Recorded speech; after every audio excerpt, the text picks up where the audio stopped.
All right, so on my road trip today, I was having a conversation with one of my business partners talking about relationships.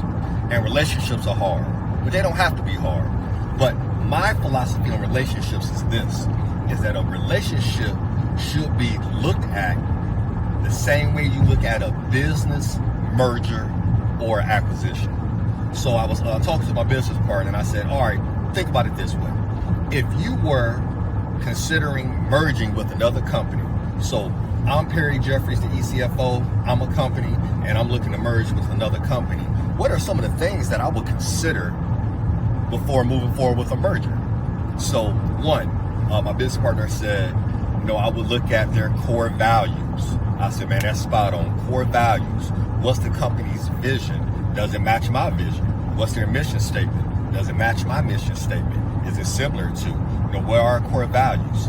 My business partner also mentioned, how do they handle their clients? Do they have long-term clients, long-term customers, or are they churning and burning and just burning through people, right? So that's huge because that kind of gives you an idea of their service model. Something else we talked about, obviously, you would look at the financials. Before I merge with a company and merge my business with another business, I'm definitely going to be looking at the financial situation. That just only makes sense, right? Especially being the ECFO.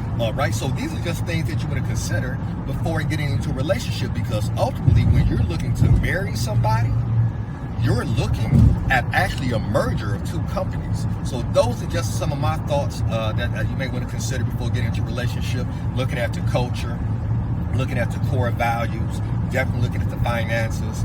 Something else my business partner said was, what's the company's reputation? If your company has a high reputation for high-end customer service and the other company has horrible customer service, can we really merge those two together? And what I mentioned last but not least is they should be able to complement each other. So if you're looking at two companies that are going to merger, obviously there's going to be some areas that I have strengths in and weaknesses, and so with the other company, and hopefully their strengths can actually help correct my weaknesses and vice versa. So just a little information here. Perry Jeffries here, the ECFO. Talk to you later. Out.